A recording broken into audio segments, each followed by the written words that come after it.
Le rapport d'orientation budgétaire, appelé ROB, doit servir à informer les élus locaux sur l'état des finances de la collectivité, afin de permettre un débat sincère et éclairé du conseil municipal.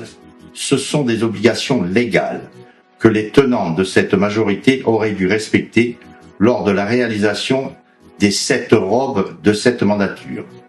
Constatant qu'il n'en était rien, nous avons fréquemment regretté, en conseil municipal et publiquement, le manque de transparence financière sur les projets présentés en conseil municipal. Les rappels du droit et les recommandations de la Cour des comptes confirment nos propos et nos inquiétudes, en rappelant que formaliser un plan pluriannuel d'investissement permet de s'assurer du caractère réaliste du programme d'investissement et surtout de sa soutenabilité. Dit autrement, la Cour des comptes demande à la majorité de calculer les frais de fonctionnement de ces différents projets pour savoir si la commune dispose des recettes nécessaires pour les assumer. C'est exactement ce que nous demandons tous les ans à la majorité au moment du ROB. Malgré notre exclusion systématique des réunions de travail, nous sommes restés fidèles à nos engagements en cherchant à être constructifs et force de travail. Ainsi, nous avons profité des conseils municipaux sur les ronds pour faire valoir nos propositions année après année. En 2019, première année de mandature de Père Prounet, nous avons proposé d'utiliser les plus de 500 000 € de dotation quinquennale restantes de la collectivité de Corse pour refaire nos routes, ce qui a été fait.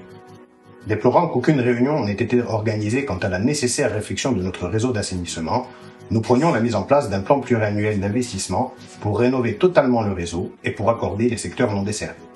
La mauvaise gestion et le manque de priorisation des projets de l'actuelle majorité n'aura permis de réaliser qu'une partie de ces objectifs, ce qui est regrettable. Toujours en 2019, Père Prounet a proposé de travailler à l'implantation d'une nouvelle école et de chercher des financements pour détruire les bâtiments de l'ancien collège afin d'y construire d'autres infrastructures, notamment sportives. Ces propositions ayant rapidement été reprises et formalisées dans le nouveau projet de plateau scolaire et sportif, nous avons donc soutenu le projet dès le début. En 2020, devant l'opacité des documents budgétaires présentés par la majorité, nous décidions de nous opposer au projet de rachat de la résidence Karditch pour 1,8 million et d'axer nos propositions sur les besoins de la petite enfance. Conscients de l'existence d'un besoin réel, nous avons proposé de travailler à l'implantation rapide de plusieurs micro-crèches et d'abandonner le projet initial de crèche au sein du nouveau plateau scolaire et sportif. Dans un premier temps, comme souvent, la majorité a rejeté notre proposition affirmant qu'il n'y avait pas de demande en ce sens, avant de reconnaître un an plus tard, sans le dire, la pertinence de notre proposition, ce qui a conduit à l'ouverture de la micro-crèche ou prime ou passe.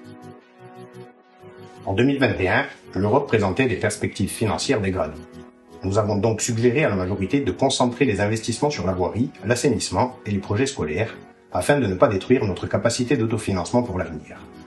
Nous regrettons que ce premier appel à la prudence budgétaire n'ait pas été entendu. En 2022, nous avons demandé que le budget alloué aux associations culturelles et sportives soit augmenté, ce qui, malgré un refus initial, sera mis en œuvre par la suite. Sans succès, nous avons aussi proposé de travailler à l'implantation d'une deuxième micro-crèche ou d'installer de nouvelles buses à Abazi et en face de la Ziglia pour résoudre des problèmes d'inondation récurrents.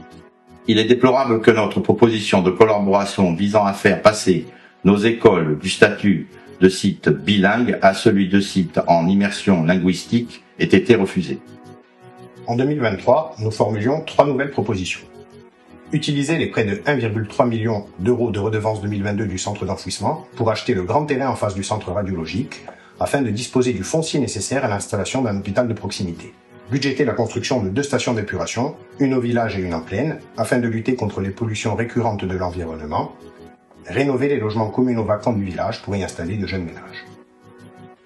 En 2024 et en 2025, nous avons décidé d'arrêter de faire des propositions d'investissement en raison du dérapage budgétaire de la commune.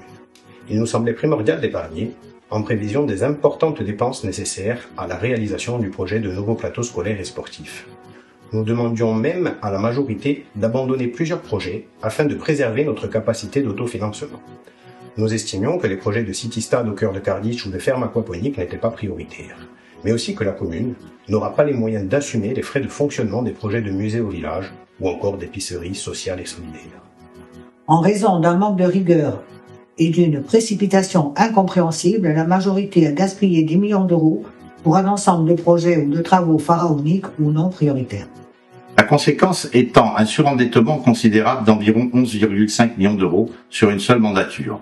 Pour financer ces dérapages budgétaires, cette majorité a trahi ses deux principaux engagements de campagne, en augmentant considérablement les impôts et en acceptant que le centre d'enfouissement perdure jusqu'en 2037. Bien que plusieurs de nos propositions aient été reprises, il est regrettable que nos appels à la priorisation des projets et à la prudence budgétaire n'aient pas été pris en compte. Avec un état d'esprit plus constructif associant l'opposition aux projets communaux, une meilleure gestion aurait été possible.